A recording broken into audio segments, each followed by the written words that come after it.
అల్లు అర్జున్ నటించినటువంటి పుష్ప 2 ఇది ఈ సంవత్సరం డిసెంబర్ 5న మొత్తం ప్రపంచవ్యాప్తంగా కూడా రిలీజ్ అవుతుంది. దీని మీద చాలా ఎక్స్పెక్టేషన్స్ ఉన్నాయి. పుష్ప 1 కనుక చూసుకుంటే అల్లు అర్జున్ నటనని శిఖరాగ్ర స్థాయికి చేర్చింది. ఇంతవరకు మనకు ఆంధ్రప్రదేశ్ తెలుగునాట సంబంధించినటువంటి ఏ హీరో కూడా జాతీయ స్థాయిలో ఉత్తమ నటుడు అవార్డు అందుకోలే. తమిళంలో ధనుష్ అందుకున్నాడు, తెలుగులో మాత్రం ఆనాడు అఖిల నాగేశ్వరరావు ఉన్నారు, ఎన్టీ రామారావు ఉన్నారు, బాలకృష్ణ ఉన్నారు, కృష్ణ ఉన్నారు, నాగేశ్వరరావు ఉన్నారు. ఇంత గొప్ప నటీనటుల్ని మన తెలుగు ఇండస్ట్రీ ఏమైపోయిందంటే కేవలం రీజనల్ స్థాయికి మాత్రమే ఉండేది. ఇంత గొప్ప నటులు ఉన్న వాళ్ళు ఏనాడు కూడా జాతీయ స్థాయిలో ఉత్తమ నటుడు అవార్డు అందుకోలే. కానీ అల్లు అర్జున్ ఆ ఖ్యాతిని పొందాడు. అయితే ఈ మధ్య ఆయన ఒక వ్యాఖ్య కూడా చేశారు, నేను ఉత్తమ నటుడు అవార్డు అందుకోవటం అది నాకు గొప్ప కాదు, నా పాతతరం నటులు ఎవరైతే ఉంటారో వాళ్ళందరికీ కూడా ఇది చెందాలి, ఇది వర్తింప చేస్తుంది, మన తెలుగు జాతికి సంబంధించిన ఖ్యాతి జాతీయ స్థాయిలోనూ అంతర్జాతీయ స్థాయిలోనూ వెలగాలి అని చెప్పి ఒక మాట చెప్పాడు. చాలా అర్థం ఉంది, మంచిది కూడా. ఎందుకంటే మనలో నుండి నటులు జాతీయ స్థాయిలో ఒకనాడు బాగా వెనకబడ్డారు. కారణం ఏంటంటే మన రీజనల్ ఫిల్మ్లోకి ఉండిపోయేది. కానీ ఈరోజు తెలుగు సినిమా ఇండస్ట్రీ కనుక చూసుకుంటే ఒక పక్క జాతీయ స్థాయిలో ఎదుగుదల ఉంది, అలాగే అంతర్జాతీయ స్థాయిలో ఈవెన్ యూరోప్ కంట్రీస్లో జపాన్, జర్మనీ, ఇలాంటి మలేషియా, సింగపూర్ ఇలాంటి దేశాల్లో కూడా మన తెలుగు ఫిల్మ్స్కి క్రేజ్ ఉంది. మన కథ కానీ, కథనం కానీ, పాటలు కానీ ఇవన్నీ కూడా కొత్త పొంతలు దొక్కుతుంది. ఒకప్పుడు హిందీ సినిమా మొత్తం అంతా కూడా డామినేషన్, వాళ్ళు కథలు కొత్తగా ఉండేవి. అప్పుడు అబ్బాస్ ఇలాంటి వాళ్ళందరూ ఉండేవాళ్ళు. వాళ్ళు రాసినటువంటి కథలు అందరినీ ఆకట్టుకునేవి.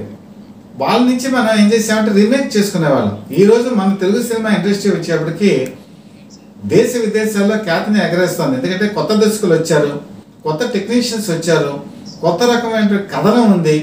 మన హీరోలు కూడా ఈరోజు జాతీయ స్థాయిలో ఉన్నటువంటి హిందీ నటుల్ని అధిగమించి ముందుకు వెళ్తున్నారు. ఒక తెలుగే కాదు, ఈరోజు తమిళ తీసుకున్నా, కన్నడ తీసుకున్నా, మలయాళం తీసుకున్నా కూడా చాలా ఇన్నోవేటివ్ తరహాలో వెళ్తున్నారు. అదే కోవకి చెందింది అల్లు అర్జున్. అల్లు అర్జున్ అసలు ఎలా ఎదిగాడు, ఈ స్థాయికి ఎలా వచ్చాడు, ఇది విశ్లేషణ చేసుకునే ముందు మన ప్రేక్షకులందరికీ కూడా చిన్న విజ్ఞప్తి ఏంటంటే, మీకు కనుక ఈ కంటెంట్ నచ్చినట్టయితే మీరు లైక్ బటన్ ప్రెస్ చేయండి. లైక్ బటన్ ప్రెస్ చేయడం వల్ల మంది సోషల్ మీడియాలోకి వచ్చేప్పటికి ముఖ్యంగా యూట్యూబ్లో అందరూ చూడేసినటువంటి అవకాశం ఉంటుంది. అలాగే మీకు కంటెంట్ కనుక నచ్చి వీడియోలో ఉండేటువంటి క్వాలిటీ కూడా మీకు నచ్చినట్లయితే మీరు దీన్ని సబ్స్క్రైబ్ చేసుకోండి, బెల్ ఐకాన్ ప్రెస్ చేసి. అలాగే మీ ఫ్రెండ్స్కి, రిలేటివ్స్కి అందరికీ కూడా షేర్ చేయవలసిందిగా మనస్ఫూర్తిగా కోరుకుంటూ అసలు ఇప్పుడు మళ్ళీ అల్లు అర్జున్ దగ్గరికి వచ్చేద్దాం. అల్లు అర్జున్ తన నటన కనుక చూసుకుంటే వారసత్వంగానే పొందాడు. ముఖ్యంగా పద్మశ్రీ అల్లు రామలింగయ్య. అల్లు రామలింగయ్యని చాలామంది కమెడియన్ అనుకుంటారు, కానీ అందులో కూడా చాలా గొప్ప నటుడు ఉన్నాడు. ఈ తరం ప్రేక్షకులు గుర్తించాలి, చాలామందికి తెలియదు ఈ విషయం. ఆయన మీరు కనుక చూసుకుంటే శంకరాభరణంలో ఆయన చేసినటువంటి యాక్షన్ పరాకాష్ఠకి చేరుకుంటుంది.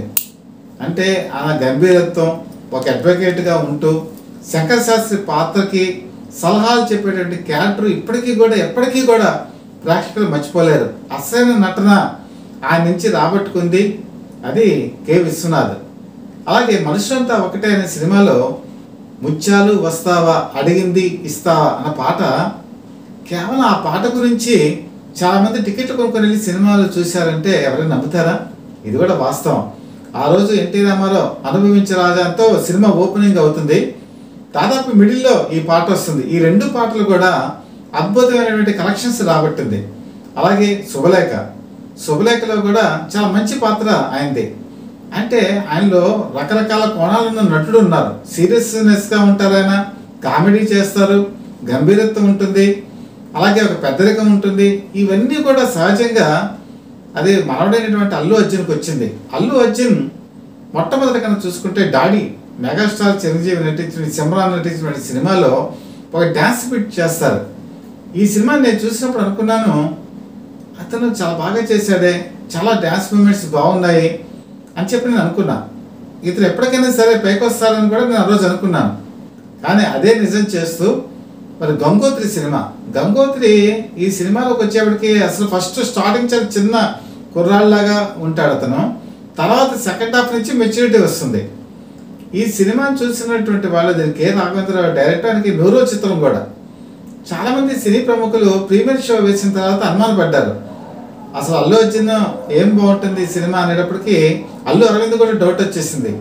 కె రాఘవేంద్ర అప్పుడు చెప్పారు 1, 2, 3, 4 ఇలాగ ముందుకెళ్తుంది, ఇక్కడి నుంచి ఇలా టర్న్ అవుతుంది అని వాళ్ళకి నచ్చ చెప్పి వాళ్ళలో ఒక మనోధైర్యం కలిగించి గంగోత్రి సినిమా రిలీజ్ చేశారు. గంగోత్రి అద్భుతమైనటువంటి విజయం సాధించింది. ఆ తర్వాత సినిమాలు కనుక చూసుకుంటే అల్లు అర్జున్ తన వారసత్వాన్ని నిలబెట్టుకున్నాడు. అల్లు రామలింగయ్య నటనా వారసత్వాన్ని అల్లు అర్జున్ నిలబెట్టాడు. అతనిలో ఒక చలాకితనం ఉంటుంది, ఒక చిలిపితనం ఉంటుంది, ఒక స్పీడ్ ఉంటుంది. అసలు ఆ స్పీడ్ కూడా అంత చిక్కని స్పీడ్తో ఉంటుంది. డైలాగ్ డెలివరీ కానీ, రేసుకున్న సినిమా చూస్తే మన ఆద్యంతా నవ్విస్తాడు. యాక్షన్ సినిమాలో ధీటుగా ఉంటాడు. అలాగే అతని ముఖ కవళికలు కానీ, లేకపోతే మేనరిజం కానీ, ఫైట్స్ కానీ, డ్యాన్సులు కానీ తెలుగు సినిమా రంగంలో కొత్త పుంతలు తొక్కించాడు అల్లు అర్జున్ అని చెప్పి చెప్పడంలో ఎటువంటి అతిశయోక్తి లేదు. ముఖ్యంగా పుష్ప 1 వచ్చేప్పటికి అతనికి ఈ సుకుమార్ డైరెక్షన్లో వచ్చినటువంటి ఈ చిత్రంలో అతని మనసులో ఒక రకమైనటువంటి ఒక బీజం నెలకొల్పోయింది. ఏంటంటే మన తెలుగు సినిమా ఇండస్ట్రీ ఎవరు గుర్తించట్లా. ఎక్కడైనా సరే ఇండియన్ ఫెస్టివల్లో, ఫిల్మ్ ఫెస్టివల్ చూసుకుంటే ఉత్తరాది వాళ్ళకి చెందినటువంటి గౌరవం సౌత్లో ఉండే వాళ్ళకి లేదు. ఒకప్పుడు ఎన్టీ రామారావుని అలాగే చూసేవాళ్ళు, అక్కినేని నాగేశ్వరరావుని అలాగే చూసేవాళ్ళు. అలాగే తమిళనాడు ఎంజి రామచంద్రన్, శివాజీ గణేశన్ ఇలాంటి గొప్ప గొప్ప నటులు ఉన్నారు, కమల్ హాసన్, రజనీకాంత్. కానీ ఎవరు కూడా వాళ్ళు అసలు ఉత్తరాది వాళ్ళు పట్టించుకున్న దాఖలాలు. ఇది అల్లు అర్జున్ మనసులో చిన్నప్పటి నుంచి నాటుకుపోయింది. ఎందుకంటే చెన్నైలో ఉన్నాడు కదా ఇతను. కాబట్టి ఇతను సుకుమార్తో ఒక మాట అన్నాడు, సుకుమార్ కూడా ఒక మాట అన్నాడు. ఏంటంటే ఈ సినిమాతో మన జాతీయ స్థాయిలో అవార్డు తీసుకోవాలి అంటే ఏ రకంగా తీసుకోవాలి, దానికి దర్శకుడు ఏం చెప్తే అల్లు అర్జున్ అదే చేశాడు. ప్రతి యాక్షన్ మూమెంట్లో కానీ, అలాగే అతను చెప్పే సన్నివేశాల్లో కానీ మ్యాక్సిమం పర్ఫెక్షన్ రావాలి. ఆ షాట్ 1 సార్లు 2 సార్లు 3 సార్లు ఎన్నిసార్లు తీసినా కూడా అల్లు అర్జున్ దానికి కోఆపరేట్ చేశాడు. అలాగే అక్కడ ఉన్నటువంటి లాంగ్వేజ్, ఇప్పుడు తెలుగు లాంగ్వేజ్లో కూడా రకరకాలు ఉంటాయి. ఆ లాంగ్వేజ్ ఇప్పుడు చిత్తూరుకి సంబంధించినటువంటి ఈ లాంగ్వేజ్ని అడాప్ట్ చేసుకొని చాలా పర్ఫెక్ట్గా మాట్లాడాడు. పుష్ప 2లో మనం కూడా అదే లాంగ్వేజ్, అదే తరహా, అలాగే రకమైనటువంటి ఇంకా గొప్పదనాన్ని తీసుకొచ్చేటువంటి ప్రయత్నం జరుగుతోంది. ఓ విధంగా తెలుగు సినిమా రంగాన్ని ₹1,00,00,000 బిజినెస్కి బాగా ఎదగడంలో బాహుబలి ఎలా ప్రయత్నం జరిగిందో, తర్వాత ట్రిబులర్ ఎలా జరిగిందో, పుష్ప 2 అంతే స్థాయికి తెలుగు సినిమా తీసుకెళ్ళింది. మరి డిసెంబర్ 5వ తారీఖున రిలీజ్ అవుతున్నటువంటి పుష్ప 2 కూడా అదే స్థాయిలోకి ముందుకెళ్తుందని చెప్పి అందరూ కూడా ఆశిస్తున్నారు. ఎందుకంటే నెక్స్ట్ వచ్చేప్పటికి మళ్ళీ జనవరిలో గేమ్ చేంజర్ ఉంది. అలాగే బాలకృష్ణ మూవీ 109వ చిత్రం కూడా డాకు మహారాజ్ ఉంది. ఇలాంటి సినిమాలన్నీ కూడా వచ్చే ముందు విజయ సూచిక ఎగరేయడానికి, ఆ తర్వాత విజయ పరంపర కొనసాగుతుందని కూడా అందరూ భావిస్తున్నారు. అల్లు అర్జున్ ఇప్పుడు డిసెంబర్ 5న సిద్ధమవుతున్నాడు. ఒకటి, అల్లు అర్జున్ ఎప్పుడు కూడా ఫ్రెండ్షిప్కి ప్రాధాన్యత ఇచ్చే వ్యక్తి. అతను నంద్యాల వెళ్ళినా కూడా దాన్ని చాలామంది రకరకాల అర్థాలు చెప్పారు, కానీ తన ఫ్రెండ్ అయినటువంటి వ్యక్తిని కలవటానికి మాత్రమే నంద్యాల వెళ్ళాడు. అప్పట్లో అతను వైఎస్ఆర్సీపీకి సపోర్ట్ చేయలేదు, అలాగే అతను బహిరంగ ప్రకటన కూడా చేయలేదు. నా ఫ్రెండ్ని చూడటానికి వెళ్ళానని చెప్పేసి ఆ రోజు చెప్పడం జరిగింది. అయితే చాలామంది దాన్ని రకరకాలైనటువంటి ప్రచారాలు చేస్తారు, కానీ నాకు తెలిసినంత వరకు అల్లు అర్జున్కి వాళ్ళ మేనమామైనటువంటి మెగాస్టార్ చిరంజీవి అంటే అత్యంత ప్రేమ, ఆత్మీయత, అలాగే వాళ్ళ కుటుంబ సభ్యులన్న గౌరవభావం ఉంది.